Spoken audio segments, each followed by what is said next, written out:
The wind cut through the valley like a jagged blade, carrying with it a bitter chill that seeped into bones and rattled the windows of the old ranch house. The widow clutched her children close, their small bodies trembling.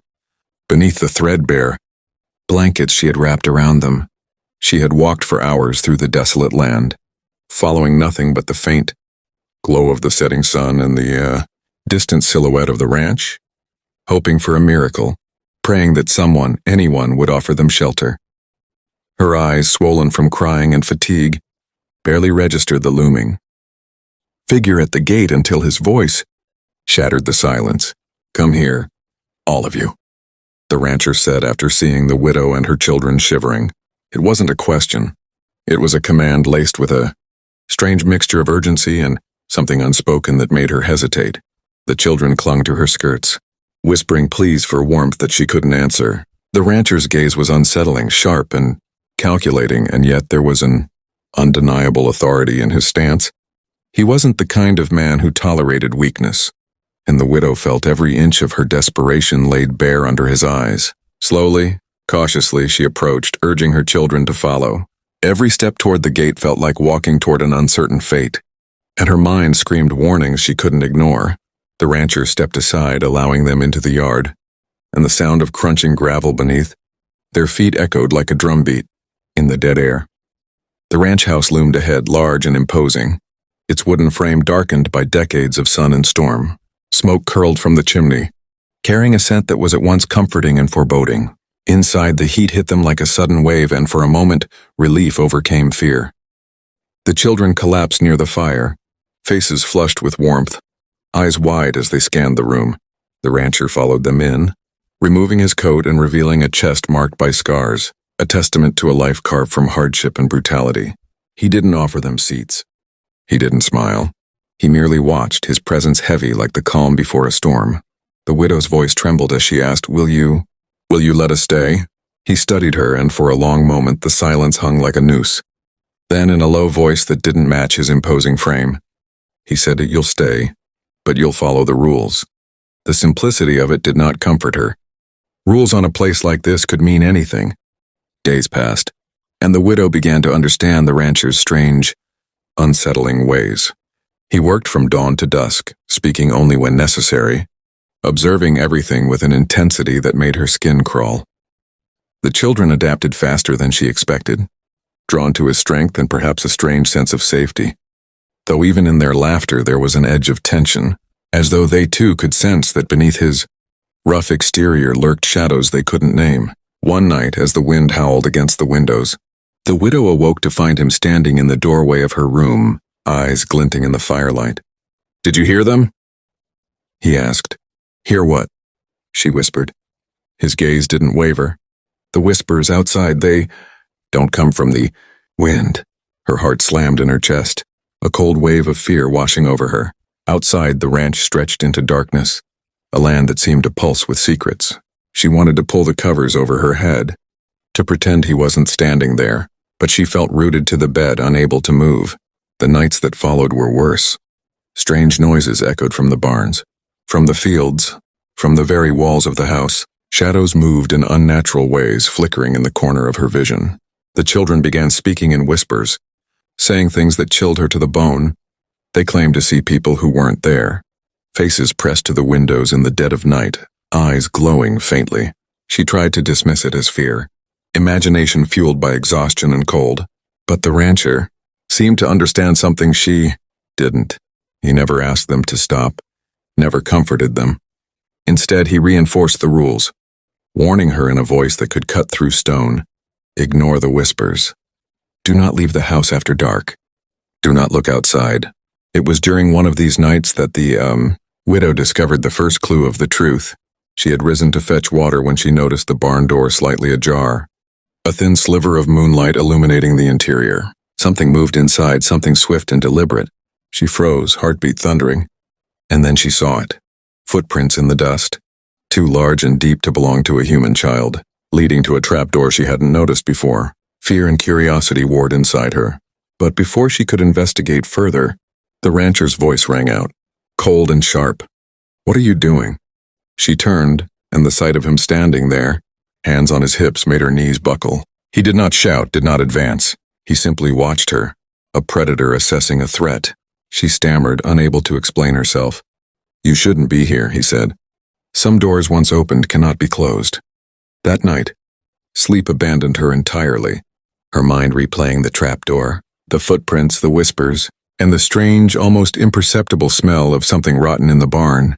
The days became a torturous rhythm of labor, silence, and vigilance. The widow followed the rancher's rules meticulously, her eyes constantly scanning for anomalies, her ears straining to catch any unusual sounds. The children, however, seemed to slip into the mystery with a frightening ease, drawn to the shadows and the strange figures they claimed to see. One afternoon, as she mended a torn blanket, she heard their laughter from the edge of the woods. Peering out, she saw them, dancing in a circle, their faces uplifted, eyes wide with a joy that was almost sinister in its intensity. And standing just beyond them, barely visible through the trees, was the rancher watching. But this time there was a faint smile on his lips, a glint of something she couldn't decipher. Pride, satisfaction, or something darker. One evening, lightning split the sky, illuminating the valley in jagged flashes. The widow was alone in the kitchen, chopping vegetables, when a shadow passed across the window. Heart pounding, she went to the door and found herself staring at a woman, or what appeared to be a woman, cloaked in tattered garments, eyes hollow, mouth moving as if whispering words to someone unseen. The rancher appeared silently behind her, his presence more menacing than comforting. "Do you see her?" he asked. She nodded, unable to speak. "She waits for them," he said simply. "Waits for whom?" He turned to look at the children, who were now pressed to the doorway, staring at the figure with a mixture of fear and awe. "For the ones who belong," he replied almost casually, as if naming them was as simple as naming the weather. That night, the wind screamed through the valley louder than ever, and the widow realized with a horror that she had been entirely unprepared for what the ranch truly hid. It was on the 7th night after that storm that the full horror revealed itself. She had woken to footsteps on the stairs, slow, deliberate echoing in the silent house. The children were missing from their beds.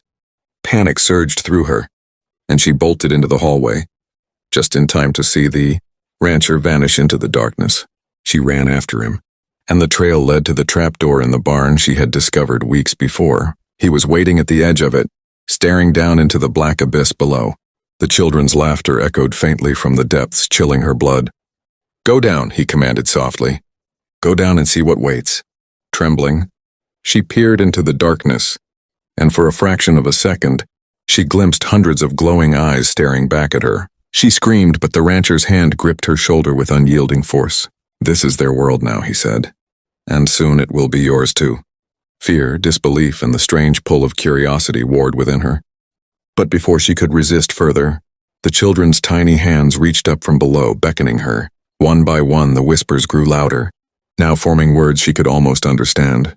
They promised secrets, power, protection, but at a price she couldn't yet name. And the rancher? He stood behind her, a silent sentinel, watching as the boundary between reality and nightmare dissolved. That night she followed them into the darkness, her heart hammering, her mind screaming warnings that felt as fragile as spider silk. The trapdoor closed behind them, with a finality that resonated through the entire valley, leaving the widow to wonder if daylight would ever return, or if the ranch had claimed her entirely. The next days blurred into an endless sequence of shadows and whispers. Time had no meaning in the depths below the barn. The widow discovered rooms carved into the earth, each filled with strange artifacts, faded photographs, and symbols she didn't recognize. The children seemed at home, laughing and speaking to invisible entities, learning secrets she could not hope to grasp. And the rancher? He was everywhere and nowhere, appearing when necessary, disappearing when she sought answers. One evening, she asked him outright, desperation breaking through her fear. "What is this place?" He looked at her, his expression unreadable, eyes glowing faintly in the torchlight. "It's a place of belonging," he said. "For those who the world has rejected, for those who survive." She felt a chill beyond any winter's cold, but at what cost? He tilted his head, considering her question. "Everything has a cost," he said finally. "Some pay with their lives, some with their souls." The widow understood then that the rancher's rules were far more than household regulations. They were survival, initiation, and sentence all rolled into one. Fear became routine, whispers became instruction, and the shadows became companions.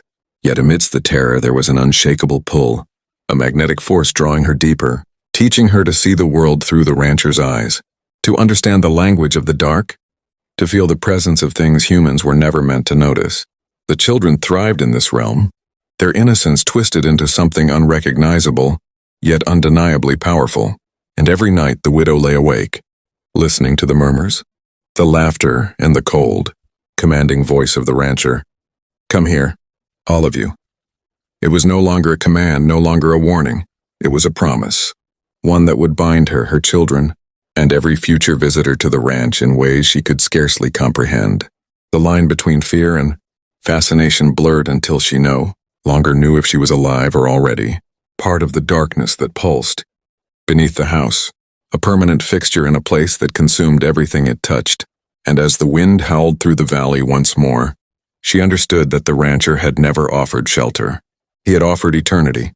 And in that realization, the widow found herself neither resisting nor fleeing, only moving forward into the abyss, hand in hand with her children, following the rancher's voice into the shadows, into the realm where whispers ruled and the cost of survival was absolute.